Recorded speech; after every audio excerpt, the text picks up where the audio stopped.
Every other human has a different opinion of you, every single one, and only one of them should count, and that's yours.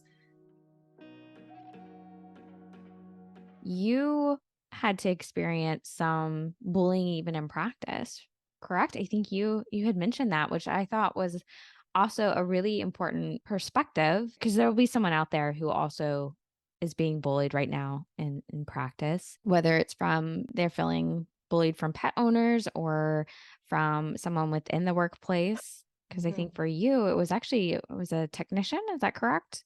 Yes, it was. And it was actually a whole gang. It was like a girl gang. Like it was an Oh, episode of Mean Mean Girls. Girls. Yes. Oh my goodness. Yeah. This was back again when I was in my 20s, right? I'm in my 40s now, so it's been a minute. And I was again right out of vet school. And I landed like we had moved for my husband's schooling, and I landed what I thought was like the dream job, right? I was like, oh my gosh, I don't have to do surgery. So many doctors. Look at all these highly trained technicians. The clients literally don't care about money at all. I am in veterinary heaven. This is veterinary heaven, and I have landed there, right? And then the other thing, you have to always be aware when a veterinary hospital says, we're just like family, because it could be a very dysfunctional family. I'm sure many of your listeners know exactly what I'm talking about. But at this particular place, the technician's skill level was phenomenal. They could do so much and they made a lot of money. But they were also very cruel. And it was all of this kind of passive aggressive ridiculing at somebody else's expense kind of stuff. Mm. And I was a target. They targeted each other all the time. I watched them do it to each other all the time. And they targeted another associate doctor. And I remember going and talking to the boss about it, me and a couple of the other doctor did too. And just like never anything really changed because the skill level and the money and just I think the boss was a little bit of a conflict avoider. They didn't bother him, right? So it was hard for him to see it because like here he has these associates and here we are. And I remember like going to work, and at that point I just literally put my head down like all day and I just take it all day. I'm sure that didn't help me either with No. my myriad of like, you know, neuroses that were already developing, right? And so it was torture. Like it was literal torture. But to just kind of be made fun of every single day at work, it was terrible, right? And what I've learned since then is that those people, again, are just usually, actually, most of the time, they are just projecting their insecurities onto you. Hurt people, right? A normal, well adjusted human is not going to go out and do that to somebody else. So the fact that they're doing that means that they're coming from a place of pain. Doesn't excuse it on any level. On some level, you have to speak up for yourself and you have to speak to your leadership and you have to be able to speak to the person that is causing the issues with you as well.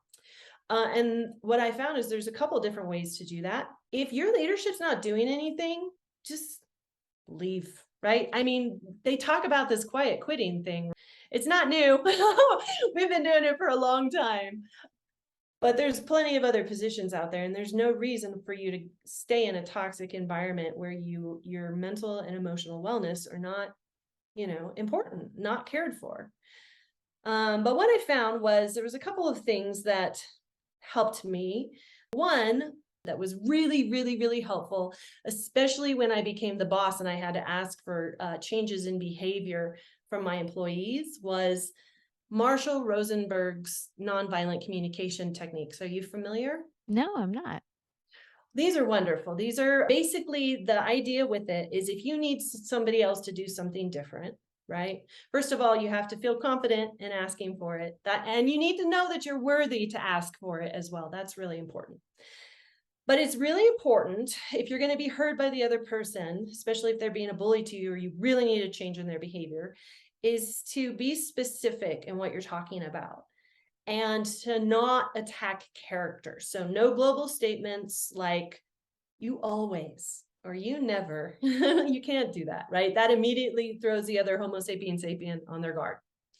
So you have to be specific, hey, when you said this thing to me yesterday during lunch, whenever it was, and then the next thing is no attacks on their character. You can't call them lazy or mean or rude or whatever, right? Because again, that puts up defenses.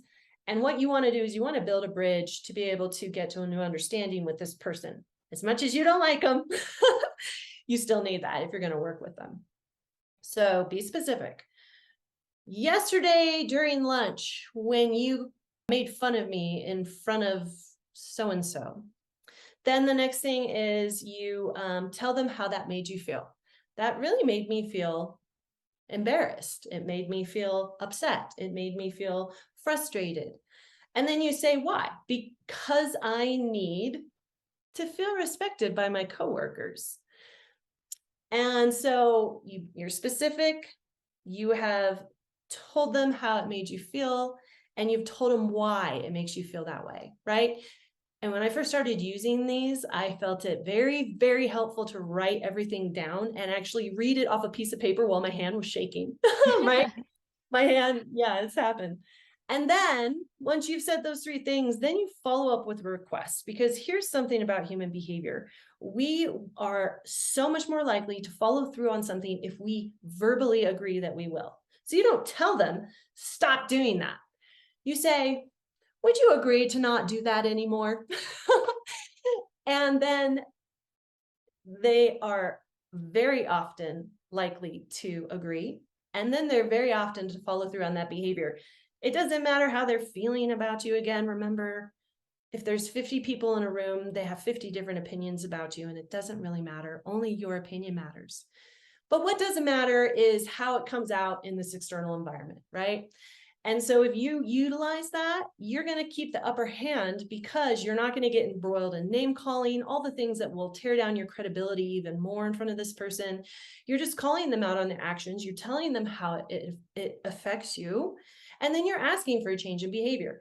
And it's also often very, very helpful to have this conversation with another person present, right? Because if it gets down to it and you guys, your jobs or whatever on the hook, you want to be able to substantiate that you came and had a mindful conversation with this person about their behavior. And that's for when you're working with clients or coworkers. It also works on your family too. I use it on my kids all the time. I do. That was Dr. Sarah Wooten, a veterinarian, a journalist, and a co-conspirator for a card game called Vets Against Insanity, which is now turning into an experience. This video was a YouTube exclusive, but make sure you check out the conversation with Dr. Sarah Wooten on the Vet Life Reimagined podcast, on the audio or on YouTube.